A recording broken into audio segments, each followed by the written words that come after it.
Hello Taurus, and welcome to my channel Tarot by Gabrielle. This is going to be a general reading for Sun, Moon, Rising, and Venus placements, looking at your connection between you and the person that you are dealing with and are needing to learn the most from right now. We'll be pulling for all three sides of the connection, so we're going to look at your energy toward it, their energy toward it, and the energy in between it. The concept being that there are three sides to every story, so we're looking at your version of the truth, their version of the truth, and this higher level unbiased truth in the middle. This middle section will be looking at what is the deeper purpose of the connection and the best way for you to move forward in order to align further with your higher self. Friendly reminder that these are general readings and they are not here to resonate fully for everyone, and they won't resonate for everyone. So do please remember to take what does resonate and helps your personal situation and to leave what does not. On that note, especially if you're a cross-watcher, just know that the whole reading can be reversed. If that is the case for you, that is totally fine and totally normal. Again, the point is to take what helps and leave what doesn't. Last thing is that any information on the extended reading or on booking a personal reading or coaching session with me is in the description box below. All right, Taurus, let's jump on in. We're going to start with overall energy through oracle cards first, and then we'll dive deeper into the story with tarot as we progress. So let's start, Taurus, with your side of this connection to the person you are dealing with.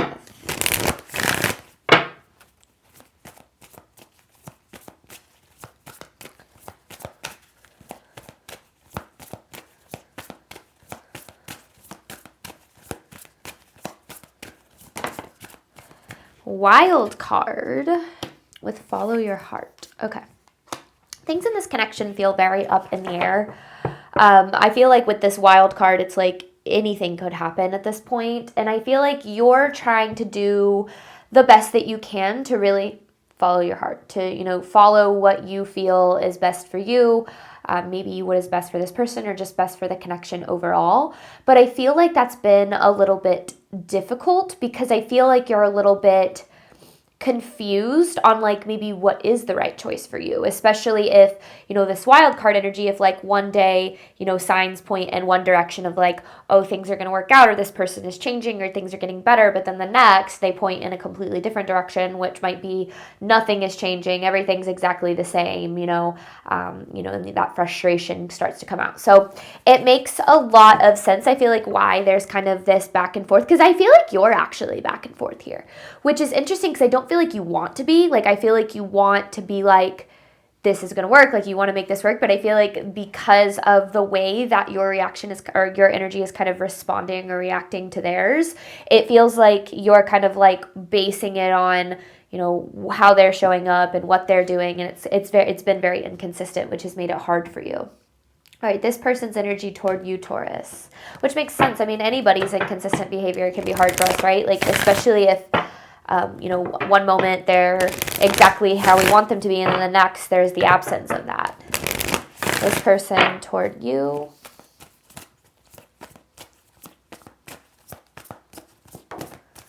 Whoa.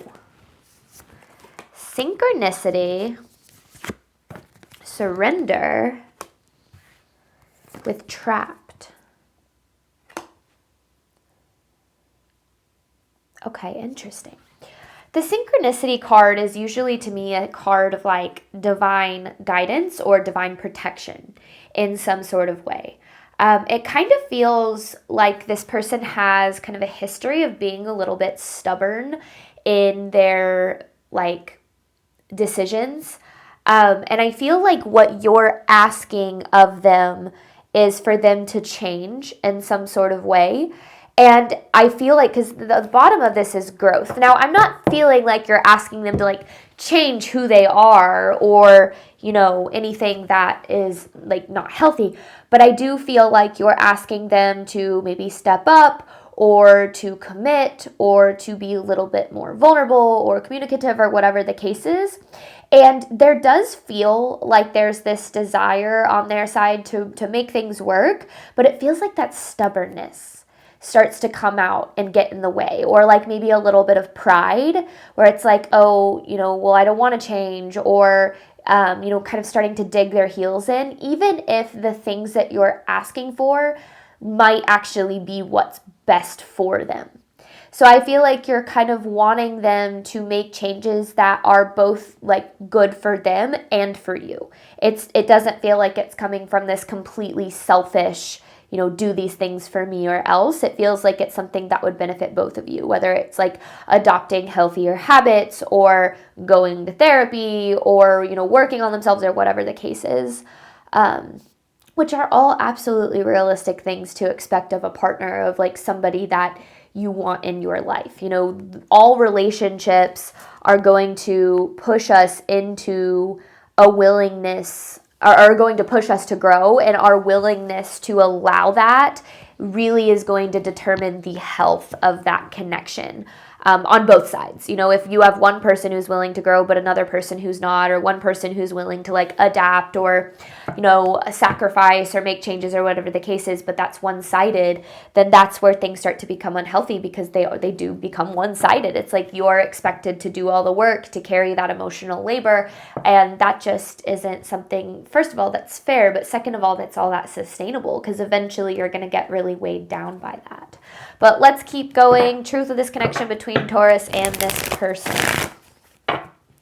So it does feel like there's like this desire to make it work, but then I feel like I'm feeling like ego or pride in some way starts to get in the way on their side. Truth of this connection between Taurus and this person.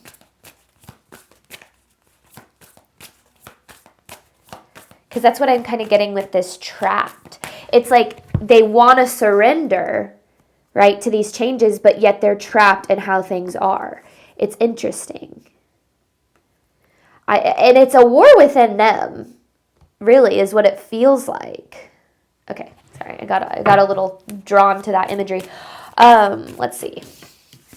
Solitude here. Divine timing with know your worth. And this is the second time that I'm getting this energy of like divine protection. Almost like, the universe will always keep from us what isn't capable of being what we deserve. And if we interact or force ourselves back into something that we don't really deserve, meaning we deserve more, the universe will usually separate us from those things at some point, or put us through situations that push us into some sort of separation. And I feel like it's interesting in this connection because I don't necessarily feel like, because to me, Taurus, it feels like you're at kind of like a crossroads in some way where you're like, I really care about this person. Like, I really want this to work. Like, that's best case scenario for you, is you really want this to work. But at the same time, I feel like you are very aware that where this person is at and the things that they're doing now or not doing, like that doesn't align with your worth. So this crossroads is like, do I continue to give them the benefit of the doubt? Do I continue to give them a chance? How do I follow my heart? Because your heart is kind of pulling you, I feel like, in a bunch of different directions where it's like, I do love and care about this person, but yet I know that this isn't, what I ultimately deserve. So I feel like the hard part is figuring out like what is going to be best for you based on how things are right now, right? Like, I think that we can always hope for the best, and I think that that's important, but that doesn't mean we tolerate the present. We can hope for the best future, but that doesn't mean we tolerate how things are in the present. But I don't know. I feel like there's a lot to kind of break down here because I do feel it's not as black and white as it may seem. Overall theme of this reading for Taurus, please.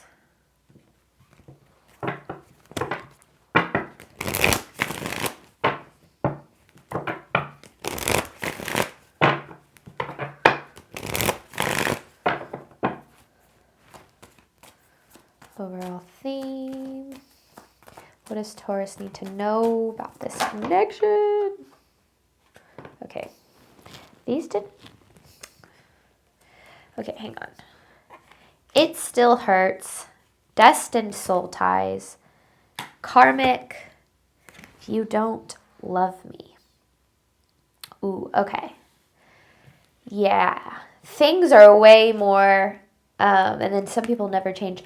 Things are way more complicated than the surface. I think that sometimes it's, to me as a reader, it can kind of seem very black and white, right? It's like, here's what's going on. But I obviously know that the human experience is way more complicated than that. So I think that sometimes we have a tendency to look really closely at things from a certain perspective. And the way to make the best decision for us is to zoom out that perspective. Because right now I feel like it's, does this person love me, care about me, or do they not? Like, that's kind of where I feel like you're coming from. And I think that the question needs to change from like, do they love me, do they care about me, to are they capable of loving me, caring about me, and showing up for me in the way that I deserve. Because somebody can love you, care about you, want the best for you, but have absolutely no idea how to show up for that. Like, not have the capacity, not have the emotional availability, not have done the level of healing, or be at a certain place in their own journey to be able to do those things. So I think that when you're looking at it from like a zoomed in perspective, it's like, well, if they loved me or if they cared about me, they would do these things. They would change, they would show up, they would communicate more, or whatever the case is. But it's not as simple as that. I feel like that's where zooming out your perspective and understanding things from a different place is so important, because that allows you to look at things with a little bit more objectivity, instead of, taking the way that things are unfolding so personally. Now, they're personal relationships, so it is obviously personal, but I feel like the reason that this person is doing certain things, like the reason that they're changing or that they're not changing, or that they're self-sabotaging, or whatever the case is, I don't know the details, we haven't pulled tarot yet, is different than what you might think, than what the surface level is telling you.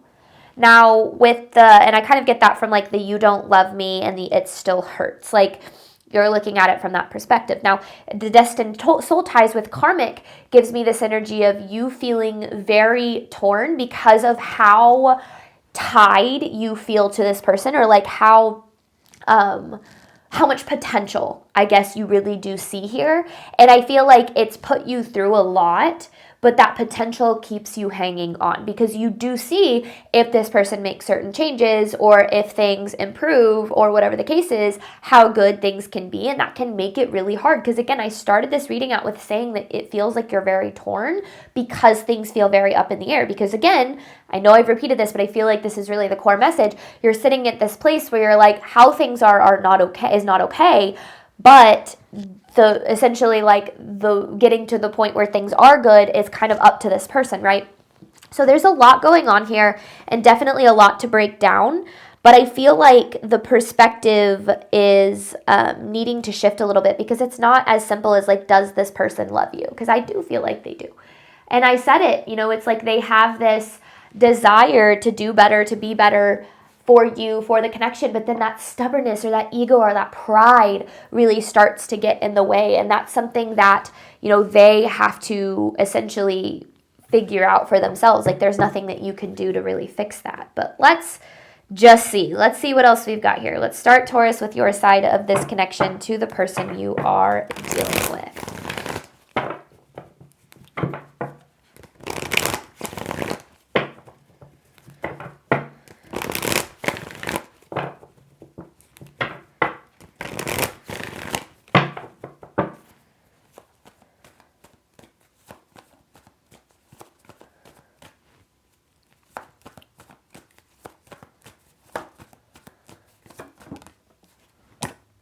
Two of Cups. See, and that's the biggest thing that I feel, is there is so much love here, and I feel like that's on both sides too. Queen of Swords in reverse, the Lovers in reverse with the Three of Wands upright. Okay, so there is a lot of love here, but I feel like you have yourself in this position of like, I can't, like, you've kind of closed yourself off a little bit, because you're coming from this place of like, I can't continue with how things are. I want things to work, but whatever this person needs to do, like, until they do that, then I can't do this kind of thing. But it's interesting because I feel like the reason that you're feeling so torn is because this person has shown you glimpses of that potential. Like, you know it's there. You know that it exists. You know that they can be the person you want them to be. And I feel like sometimes they very much are. And I feel like what keeps you like stuck, if you will, is the promise of change or the promise of things getting better that then kind of goes back to things not improving. And that roller coaster, that like push and pull, I feel has been very, very difficult for you to navigate, as it would be for anybody. Now, one of the things that I feel is very glaring in these cards is it's like your heart is at war with like your mind. And I feel like the answer isn't as clear as like just follow one or the other. Because I feel like it's figuring out the balance between the two. Because again, your heart, you love, you care about them, you want what's best for them, you want what's best for the connection. Your head, I can't freaking do this anymore. This is stressing me out. This isn't what I deserve. Because that's very much in your awareness. Like knowing that how things are at isn't what you deserve. Knowing that you're not getting what you need. That's very much in your awareness. So it's up here. And then but then it's torn because your heart is pulling you toward this person or toward the feelings that you have. And I feel like this is about finding a balance between those things while also zooming out your perspective. And none of this is easy, right? But trying to figure out like what is within your control and what's within your power here. Because I feel like you're pushing yourself in some ways to like tolerate a lot more than you deserve to tolerate. And I don't know if you're necessarily doing this intentionally, but it's almost like there's this part of you that's like, this will be worth it in the end, or like this would be worth it in the end, or there's that fear of like what you could lose if things did eventually maybe one day change.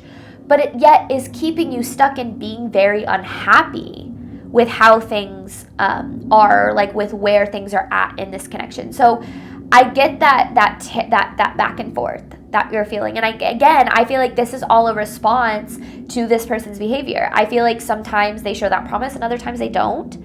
And I think that it's never as easy as it seems, but at the same time, and this is the biggest thing that I felt, I was delivering that message that was like, sometimes it seems black and white, but the human experience is very complicated, but then zooming out your perspective can help. I actually feel like the answer is a little bit more simple. And at the end of the day, the core of this is that you deserve more than what you're getting.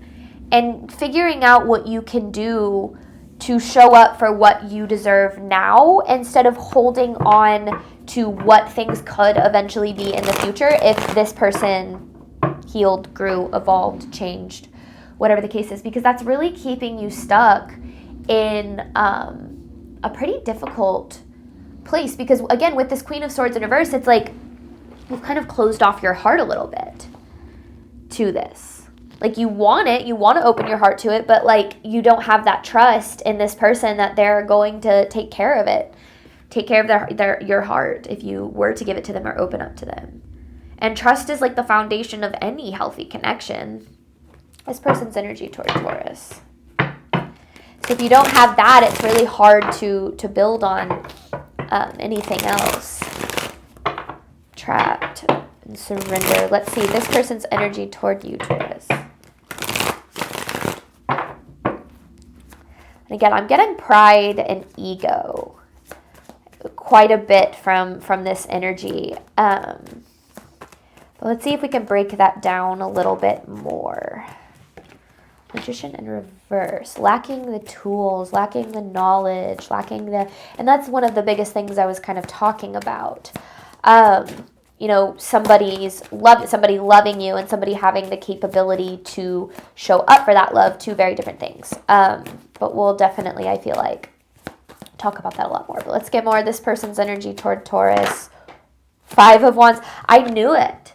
That war within themselves here. And then justice Justice. Okay.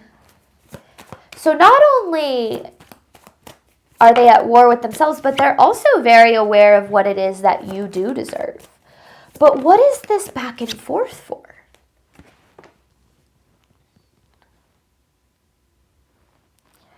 All right, I'm going to give a little bit of an example. One of the reasons I like to do these readings in this way is, and typically they come out very kind of chaser runner, or dealing with the emotionally avoidant or emotionally unavailable people, just because I feel like a lot of people do and struggle with that.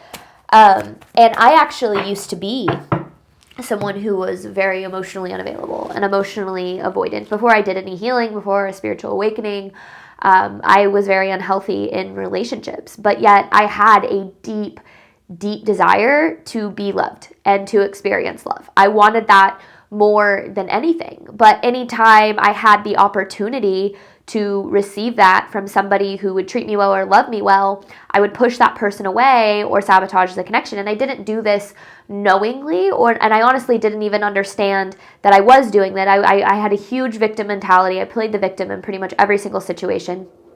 And again, I didn't do this intentionally, but I was very hurt from past experiences, and essentially I brought all of that hurt, all of that pain, all of that baggage into every single connection I had. And it's interesting now, like being in a different place emotionally, just like having a deeper level of awareness and looking back at that and my behavior being so obvious. And it was interesting because coming from an outsider's perspective, it probably looked like I didn't have any interest in relationships or in healthy relationships because of the way that I acted. But I desired them, like I said, deeply. So it was weird because I was at war with myself and desiring love, yet pushing it away, or desiring it, yet sabotaging it. But I didn't even realize that I was, because I didn't have that level of awareness. I hadn't healed. I didn't have self-awareness. I didn't have a certain level of the consciousness that I needed. And I feel like when we're dealing with people who have that push and pull, we feel like it's them going in, like from your perspective, it probably looks like them going, oh, is Taurus worth it? Like, do I want to be with Taurus or do I not want to be with Taurus? Is Taurus valuable? Is Taurus not valuable? Is Taurus worthy of love? Is Taurus not worthy of love? Like, sometimes that's what it can feel like, that back and forth energy. Because I've also been on this side of connections too, because once I did a little bit of healing, I started really empathizing with people who were similar to like I was to when I lacked my healing. And we take it very personally, and we look at it from this perspective of this has to do with me. So then what we try to do is we try to figure out what we can do to make them realize that we're worthy, that we're deserving, that, we should be treated well, or whatever the case is. But what I feel like this energy is really portraying is this is more about Taurus, or this person, not Taurus's, this person's war within themselves and not you at all. Which is why I feel like it's so confusing for you, because there is that deep desire that's there. And again, sometimes they probably show up in that way, but then their ego, their pride starts to set in. Now, our ego is not to be demonized. We all have one, and its primary goal is to keep us alive. Its primary goal is survival. And sure, it can become a problem when people are run by those survival instincts, but we all need an ego. But like I said, the problem is when our ego puts us into situations that it knows it can survive. So when somebody isn't used to experiencing the love that they desire and they start to receive it, or they start to have the potential opportunity for it, their ego is going to jump in and say, this is unsafe. This is something that we don't know how to survive. You don't know what healthy love feels like. Therefore, let's do something to put us in a situation that is familiar, which might be sabotaging or pushing it away, or creating distance, or whatever the case is. Like when you experience kind of the emotional absence from this person, and you need to know that literally has nothing to do with you, and there's nothing you can do to make this person figure their shit out. Essentially, they currently, as things are, lack the tools, the awareness, the emotional tools, the growth, whatever it is, to be what it is that you need, to be what it is that you deserve. And you know that, right? But you're hoping that changes. But holding on to the potential of what something could be is keeping you stuck in how things are. And that's what you have to look at. When we are typically when we are frustrated at somebody else for not changing, for not treating us better, for not loving us better, for not doing what we want them to do, we are typically in some way frustrated with ourselves for not changing, for allowing other people to not love us well, to not treat us well. So the question here isn't, and I started the reading with saying this, but I'm going to reiterate it. It's not, does this person love and care about you, and what can you do to make them love and care about you? Because I feel like they absolutely do. I feel like they do love you. I feel like they do care about you. I feel like they lack what is necessary to love and care about you well, to love you and care about you in the way that you deserve, because people can only meet you to the depth in which they've met themselves. You know, I often relate it to running a marathon with absolutely no training or practice. If somebody isn't doing the work, if they're not learning to identify their triggers or learning to respond consciously instead of emotionally or unconsciously, it's basically like showing up to run a marathon on the day of the race without ever having done any training or like ever running a mile in their life. Like, they're gonna fail because they don't have what it takes. They haven't done the work, right? They haven't put in the work. So this person has a desire to run a marathon, but they're not doing any of the training or any of the work to run a marathon. And you're looking at it from that perspective of, why don't they love me enough to run the marathon or to do the training so that we can run this marathon together? It's not about you. It's about where they're at. Because I can tell you with 100% certainty that change is really scary for a lot of people, and it does require putting your ego aside and looking at what you need to do better. And a lot of times what that requires you to do is feel things that you don't want to feel. Your ego doesn't like feeling what is uncomfortable. It likes feeling what is comfortable. And so if it requires you to, face deeper traumas, or to, recognize things about yourself that you don't want to recognize, or take accountability of the ways that your behavior affects others. Like, a lot of people don't want to do that work because it is uncomfortable. So if somebody is choosing to do what's comfortable, which it might be to sabotage a connection or push you away, the way to look at it is, that's their loss, right? You have something so wonderful to give them. Love, unconditional love. And there's something so wonderful that's possible here. But if they're not doing the work to make that work, then essentially that's them not loving themselves enough to do what's necessary for them to have what they desire. So switching that perspective from what can I do to make this person love me better, to what can I do to protect myself right now from where this person is at, so that I can ultimately, because what we're accepting into our life in terms of treatment and the level of love that we're experiencing is what we're going to continue to receive. So if you continue to accept where this person is at without setting boundaries or without being honest about what you need, you're going to continue to experience the same cycle. So the question is, what can you do? What's within your power here? And I know that that's not always easy, because especially when we love and care about someone, we can over empathize, with their experience. But that's where empathy becomes toxic empathy, and we start to over empathize with them and under empathize with us, because you deserve all that you have to give. But we're going to hop on over to the extended, talk about this all in a lot more depth, looking at the deeper purpose of the connection and the best way for you to move forward in alignment with your higher self. In between this connection, you do have Know Your Worth with Divine Timing. Any information for that is in the description box below. Thank you so much, Taurus, as always, for your support of my channel. I do obviously hope that this reading helped and resonated with you in a way that you were needing today. And as always, I wish you nothing but love and healing and all of the wonderful things that you deserve and desire on your journey moving forward. All right, bye, Taurus.